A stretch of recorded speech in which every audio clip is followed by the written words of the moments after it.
I am Septimus. I will not be defeated.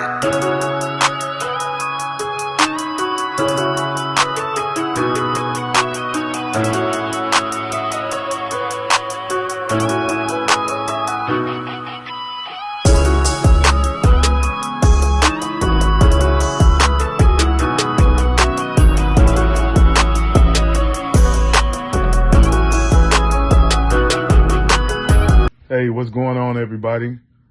This is Elijah from Rhythms and Minds again.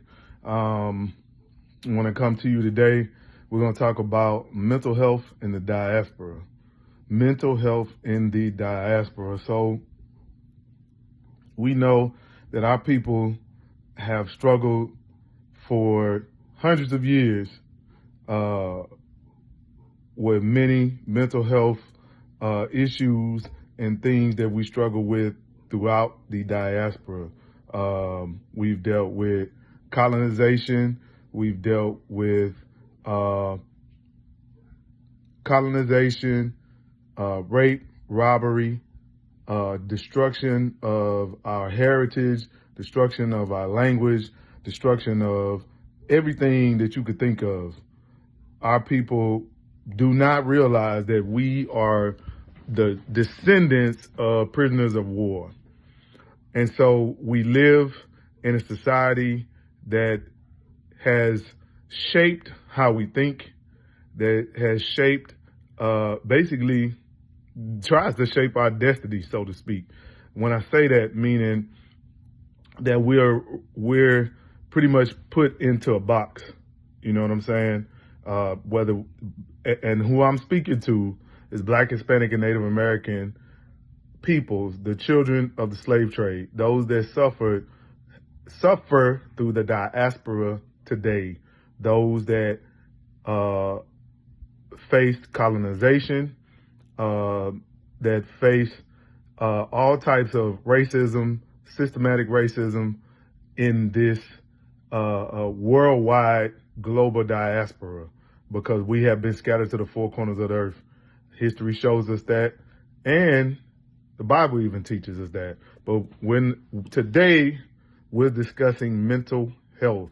I'm not a mental health professional. I'm not a licensed mental health professional, but I am someone who is concerned about the state of my people within the diaspora. So this is what we're going to talk about today. We're going to talk about mental health in the diaspora. So we're going to go to the notes that I have here. We're going to talk about mental health. What is mental health? So mental health is a state of your mind and emotions, how you think, feel, handle stress, and connect with others. It affects how you see yourself, how you deal with life, and how you treat the people around you. So basically what they're saying is your mental health is affected by your thoughts, and it affects how you feel or your emotions, and how you handle stress. So if you're a person that is battling depression, whatever stressors come into your life are going to be more than what you can handle. You know what I'm saying? And when I say that, what that means is if you ever deal with a person that's battling with depression, it's like they can't do anything. They don't want to move. They just want to lay down. They just want to not be bothered. So that person, you add more to that person. You stress that person. And your mental health affects how you connect with others. If you're a person that struggles with personality disorders, you're not gonna connect with people properly. Certain personality disorders are predatory. Certain personality disorders may come off as needy, but they're also predatory as well. So our mental health is important. It shapes how we show up in society, and it shapes how effective we are within the society. And within the diaspora, we live in a capitalist society. We live in a society that is not really concerned about anybody's well-being or health in any manner, whether it's mental health, physical health. They don't care. All they're concerned about is the almighty dollar, the dollar. How can you get the dollar? You know what I'm saying? We go to these jobs, we work these 9-to-5s, and these 9-to-5s are not concerned about if you die tomorrow, tonight, they'll have you replaced by the end of the week, or give them 2 or 3 weeks, they'll have somebody else there. You know what I'm saying? So even the jobs that we work affect our mental health. And then imagine how our forefathers, our ancestors, Black, Hispanic, and Native American ancestors, were affected by chattel slavery, were affected by colonization, were affected by rape, rob, and murder, were affected by the tortures that our people experienced in this diaspora, in slavery, in chattel slavery. You know what I'm saying? The Indian Removal Act, the 13th Amendment, Jim Crow, all of these things affected our mental health within the diaspora, all right? Families being torn apart, children being sold into slavery, children being used, grown men and women being used as, how can I say the word and not get a strike on social media, being taken advantage of for a person's desires. How can I say it like that? Because look, everybody was not working in the fields. We just got to be honest about it. Everybody was not picking cotton. Everybody was not picking sugar cane. Some folks were being used and taken advantage of in a way that you couldn't even imagine, whether it was from children all the way up to grown adults. So we have to acknowledge these things and how it has affected our people's mental health. Because, and to back that up, they had farms, breeding farms, where they bred our forefathers and foremothers. So we have to acknowledge the generational breach that has happened unto our people, Black, Hispanic, and Native American peoples within the diaspora. So let's go. How our mental health is impacted in the diaspora. So we had generations of slavery that I just brought out, racism, colonization, poverty, displacement, and cultural erasure have left deep wounds.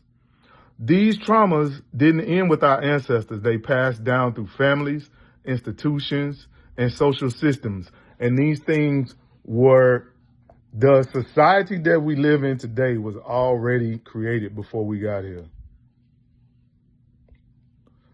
And I say that because you look at how we are still affected by the things that our foremothers and forefathers dealt with within the past.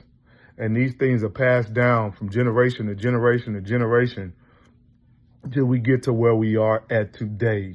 How we show up in the world. A perfect example of how Black, Hispanic, and Native American people show up in the world. How we deal with policing. How we deal with the police. How we deal with authority figures. How we have to prepare ourselves, to prepare our children to deal with police that may take offense to our children doing nothing. Tamir Rice, Sandra Bland, who else can I think of? Sonia Massey. All these people have been affected, unalived, if that's the proper word, unalived by the police for nothing. For nothing. And we have to prepare this. Remember, you had chattel slavery, where our people were being used and abused. You had Jim Crow, where our people were being used and abused. You had the civil rights movement where our people were being used and abused.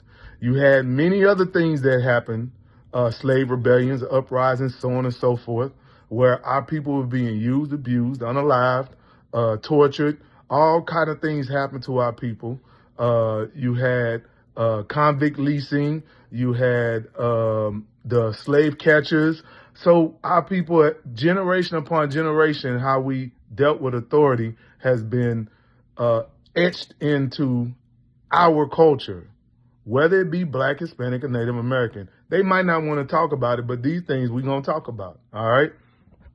And so generations of slavery, colonization, racism, poverty, displacement, and cultural erasure have left deep wounds. These traumas didn't end with our ancestors. They passed down through families, institutions, and social systems. We carry unhealed pain and survival behaviors from centuries of oppression. Again, like I said, how we deal with authority, how we even deal with doctors. You know what I'm saying? How we deal with doctors, how we deal with hospitals, how we deal with the medical system as a whole, which is one of the reasons why we have so many undiagnosed mental health disorders within our community, whether it be bipolar, whether it be schizophrenia, whether it be psychopathy, which falls under narcissism, histrionic disorder, a histrionic personality disorder, which are the cluster B personality disorders, narcissism, histrionic, bipolar, schizophrenia, psychopath, sociopath. All of these things that we deal with within our community, undiagnosed. And these things affect how we show up in the world. And some people are not able to control themselves. And it's just how it is. Many of our families deal with these things and they don't want to talk about it. So we gonna talk about it. All right. Many of our communities still face systematic racism. I mean, look at what's happening today in society. Colorism.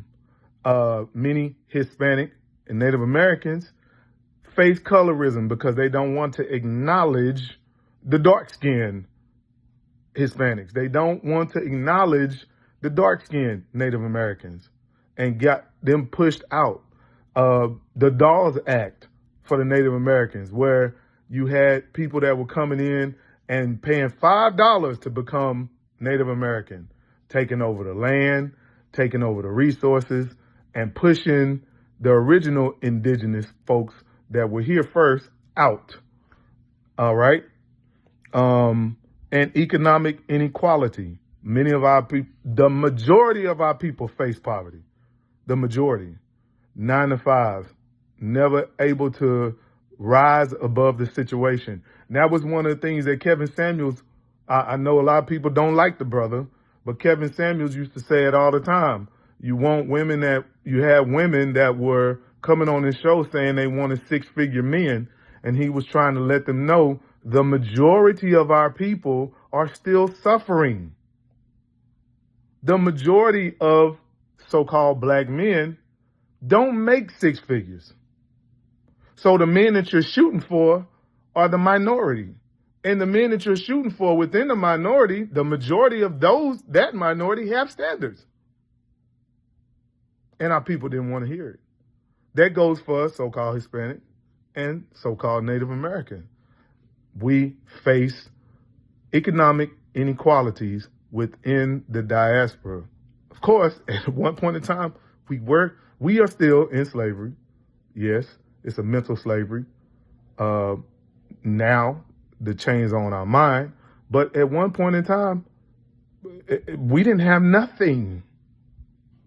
And when we did have something, it was burned down and taken from us. All right. Our cultures often teach us to be strong and stay silent, which blocks healing.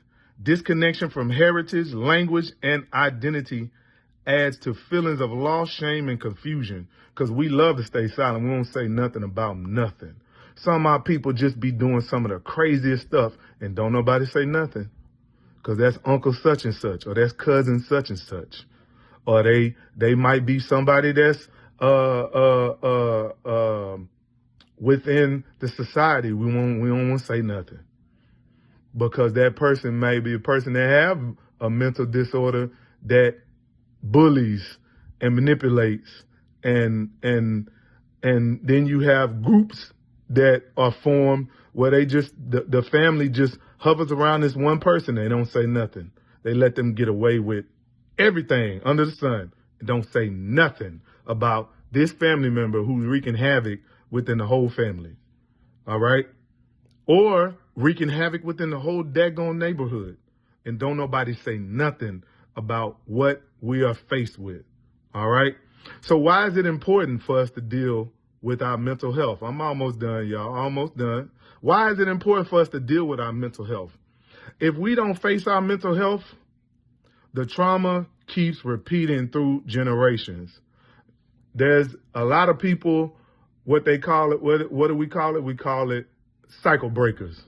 Or in religious circles, we call it curse breakers, because we're trying to break the curses that are on our generations, on our families, or reverse the curse.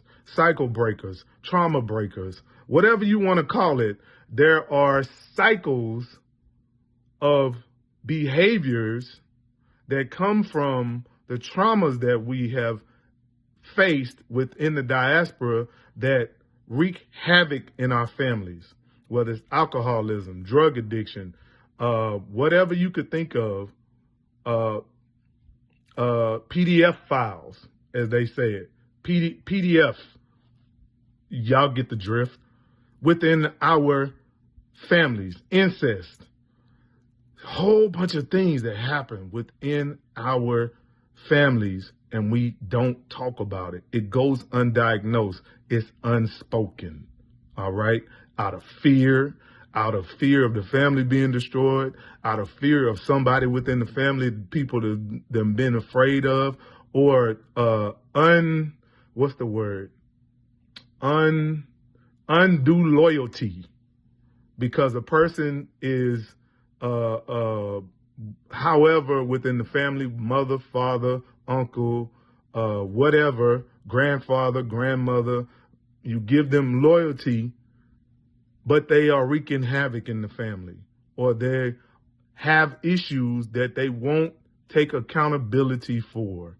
All right? That goes for men and women. Men and women that won't take account. It's not just women.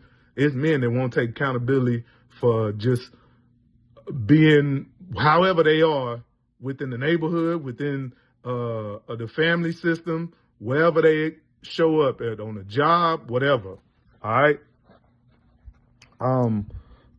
So if we don't face our mental health, the trauma keeps repeating through generations.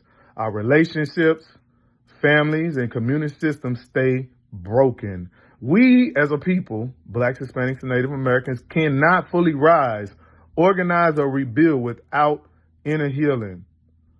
Healing the mind is a form of resistance and liberation. That is so true. When we take care of our mental health, we reclaim power stolen by oppression and rebuild our sense of purpose, dignity, and unity. So again, I'm going to say I'm not a mental health practitioner. I'm not licensed. I'm just somebody who gives a damn about my people and about what we have faced in this captivity within the diaspora, the global diaspora. Because I'm not just speaking to Blacks, Hispanics, and Native Americans in the Americas. I'm speaking to all of my people that faced the transatlantic slave trade, trans-Saharan slave trade, and are still facing racism and slavery in many countries to this day. To this day, facing racism, slavery, colorism, all these things, all right? So we now to the last section. So I'm going to give 5 solutions to improve our mental health. 5 solutions to improve our mental health. Tell the truth about our pain. Don't sugarcoat it. Acknowledge the history and its ongoing effects. Healing starts when we stop pretending everything is fine. Reconnect. Number two. So number one, tell the truth about our pain. Number two, reconnect with culture and community. Our songs, languages, foods, and spiritual practices hold power. Reclaiming them restores identity and pride. Now, I've told y'all before on the last video, I am a believer in the Most High God. So my belief that I got history and the Bible to back it up is that my people are the children of Israel. So our reclamation of our spiritual practices are the commandments of God. All right. So how we reclaim that? Repent, keep God's commandments. All right. It's just that simple. Repent, keep God's commandments. Know who you are. Know where you come from. Know that you are part of God's chosen. You are God's chosen people. All right. Make that clear. Number three, create safe space. So we're not doing no spiritual practices outside of the Bible. Create safe spaces for healing conversations, which we do not like to do this right here. Why? Why is there no safe spaces for healing conversations?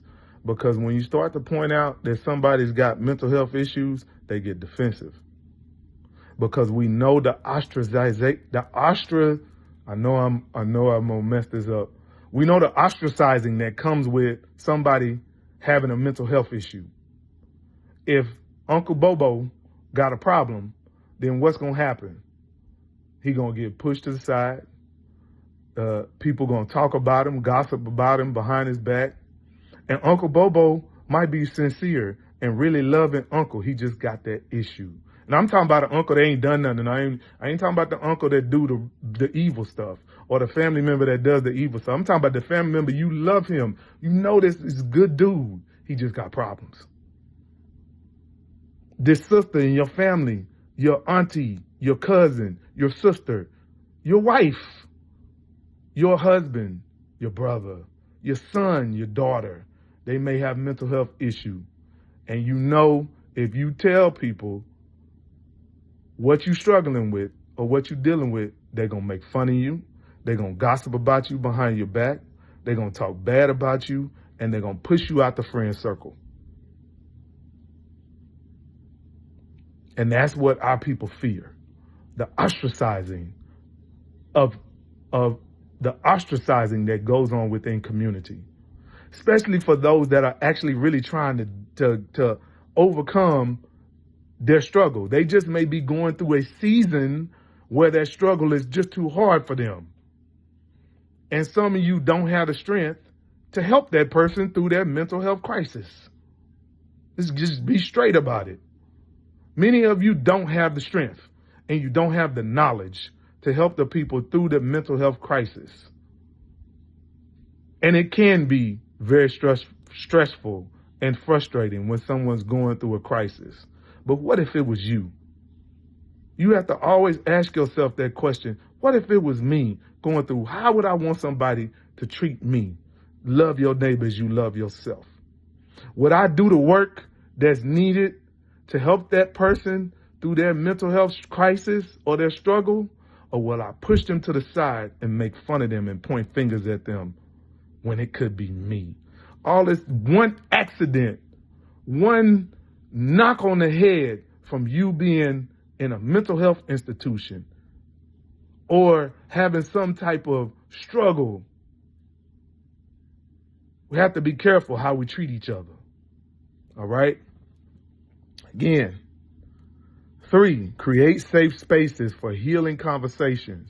Churches, schools, and homes should become places where people can talk about trauma, emotions, and stress without shame. Now, this is not talking about trauma dumping or a woe is me victim mentality type of thing. Because when you start dealing with mental health, you go through periods where you struggle. You go through periods where you're up and down. None of us are mentally sound every day. We just have to be. We are in the diaspora. We are still in slavery. just mental. And many people with the things that are going on in society today, they're just getting worse and worse. A lot of undiagnosed mental health issues that are not being dealt with, all right? So churches, schools, and homes should become places where people can talk about trauma, emotions, and stress without shame. And there should be people within these places that they can trust. That without shame part is that you know you're going to be ostracized. They're going to make fun of you. They're going to talk about you behind your back. They're going to put you down. They're going to put you down and make fun of you and talk about you behind your back. Nobody wants that, all right? So let's see. So you should be speaking with someone who you can trust or who is a licensed mental health professional. Why? That protects you. That protects you. That licensed mental health professional is not supposed to be gossiping or talking bad about your mental health issues. If they are, they need their license pulled. All right? All right? Number 4, seek therapy and holistic care. We already know what that's talking about. Therapy, you need to speak with somebody that's a licensed mental health professional or someone you can trust. All right? That you have proven that is not gonna share your business to everybody under the sun or make fun of you when you are going through your crisis. All right? Black, Hispanic, and indigenous therapists who understand cultural trauma can help. Combine that with faith, prayer, meditation on the scriptures, and traditional healing, which you got to be careful with a lot of this stuff. All right, I'm not gonna. I'll just say this. I'm gonna say this. You need to be mindful and make sure that what you're doing, I'm speaking to the believers, lines up with the scriptures. You don't want to do no. We're not going. There's a lot of things that we picked up within this diaspora that's not for us. All right? There's a lot of things that we picked up within this society that's not for us. And I'm talking about, spiritual practices that you should not be doing. All right? We're going to meditate on the scriptures. With traditional healing would be the herbs. Herbs. All right? Get your diet in order. That's part of traditional healing. Eat the right foods. All right. The tradition of the people in the scriptures, the Israelites, was to eat what God told them to eat. That's going to bring you healing. That's going to bring you the most healing. It's going to heal your body. You're going to lose weight. You're going to feel better. And you're not going to have to worry about a lot of sicknesses and the diseases that we have to worry about eating this food that we eat today that, is making us sicker by the day. So be very, very, very, very mindful. All right. We're going to meditate on the right things, which is the scriptures. We're going to do traditional healing according to the scriptures, which is eating the right foods and also making sure that you're getting the good herbs in. Good herbs like ginger, some of the herbs that help you deal with stress, ashwagandha, kava, dandelion, all the good herbs and teas and things that are good for you. All right. That's the traditional healing, not that stuff that we picked up within the diaspora when we were going from country to country. All right. Now, number 5, practice daily mental health habits. Now, you got to get enough sleep. You got to get sunlight, especially you darker brothers and sisters of the so-called Black, Hispanic, and Native Americans within the diaspora. You got to get you some sunlight. You got to move. You got to move. Movement is medicine. All right. I've lost 54 pounds, 52 pounds in the last year and a half almost. All right.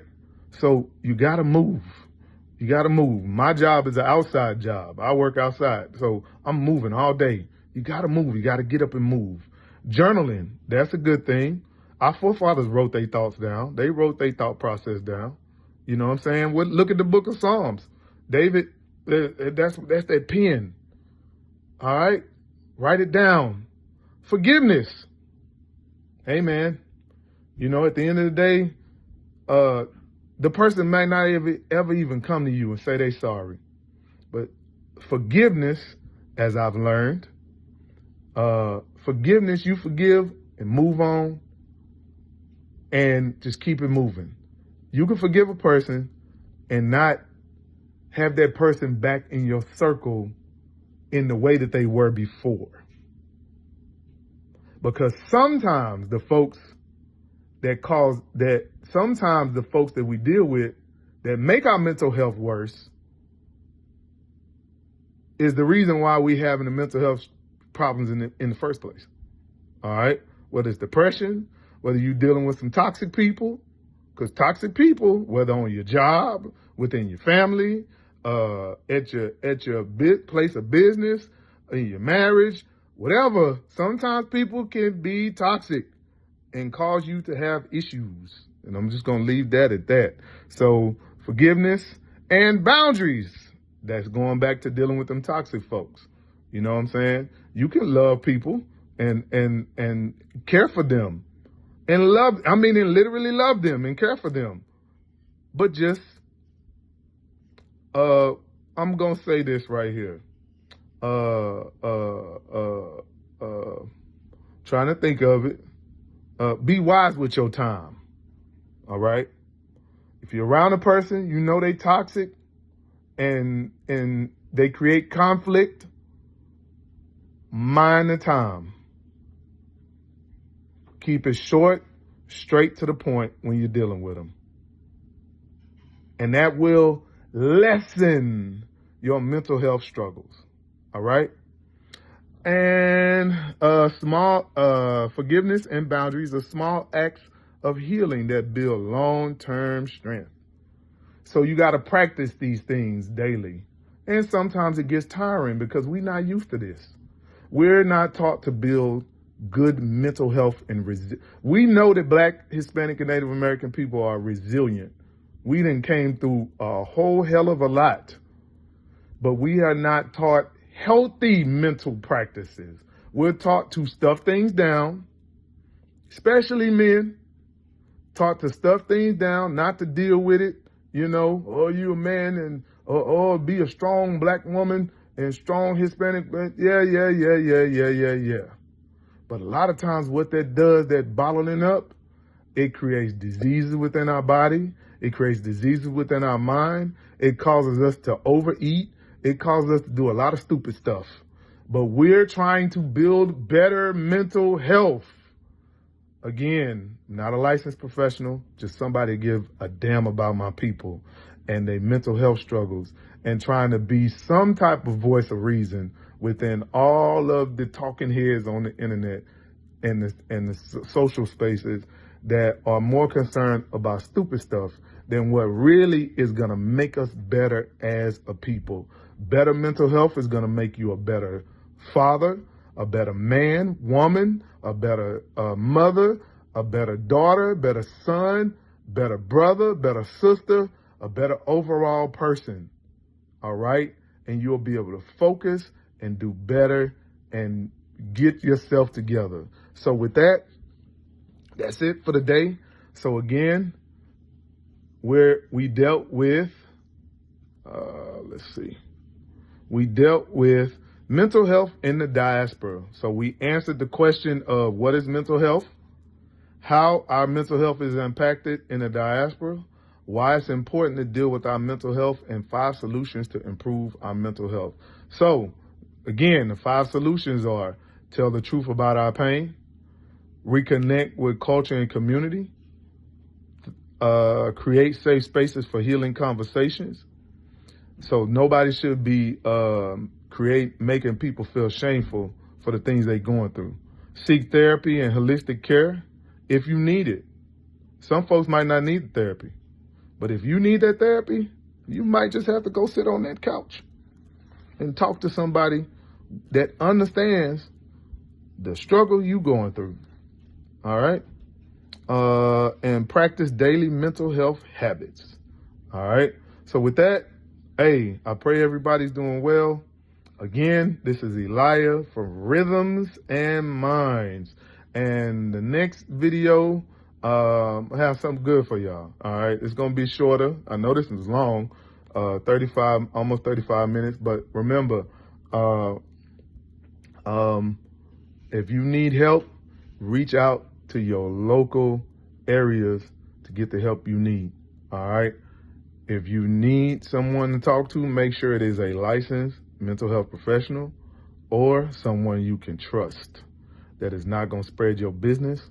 And because the licensed mental health professional is required by law to not spread your business, or someone you can trust that's not going to spread your business.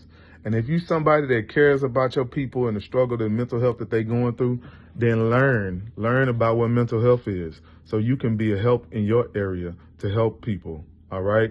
So with that, hey, hope everybody's doing well. This has been Elijah with Rhythm and Minds, and hoping that you all having a blessed day and that you have a blessed week.